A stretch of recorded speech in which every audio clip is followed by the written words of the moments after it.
Hello, welcome to another Across the Nation here on AmericanFreePress.net. I'm AFP Editor Mark Anderson. Here, September 2010, I'm at the grounds of the Louis Even Institute, and this is the grave of Louis Even, the continued soldier, you might say, who took the social credit monetary reform idea that was invented by a Scottish engineer, Clifford Hugh Douglas, and Louis Even in his day carried it forward and spread it throughout Canada and into America and overseas, primarily here in Canada. And he died in '74, but was born 125 years ago this year. And for AFP, I'm covering this annual conference of the Pilgrims of St. Michael, which Louis Even led in this social credit monetary reform quest. And this is their grounds. My assistant Angie will quickly scan the grounds here in Rougemont, Quebec, Canada.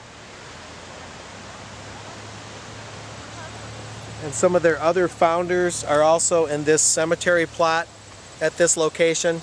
And what's going on here is the annual Congress, and at this, during their week of study leading into the Congress, they talk about what's perhaps the most promising type of monetary reform, also known as social credit, and what it calls for is to dethrone the privatized central bankers who essentially enslave the world with their interest charges with the very creation of money, to cancel that out and create an interest-free money and even credit itself that would be reclaimed by the sovereign governments and the people through their governments. Money would be democratized, we'd no longer have a financial dictatorship, and the whole wheel of economic progress would begin to turn in a very positive, very continuous way.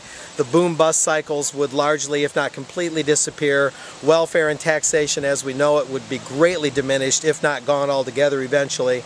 And it's a very promising thing. It takes some sorting out because the people have been so programmed by the corporate media and the bank system to believe that the system we have now is the only way to do things. But as Louis Even showed in his day until he died in '74, there is another way, and it's a very promising way, and American Free Press will be reporting on it on this website and in our hard copy version.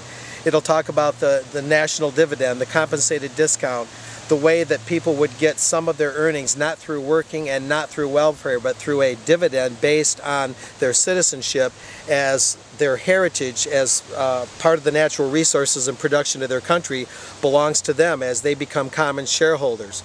So it's a very fascinating, very interesting, and very promising movement, social credit. So stay tuned here on AFP.net and in our hard copy version, and we'll see you next time here on Across the Nation.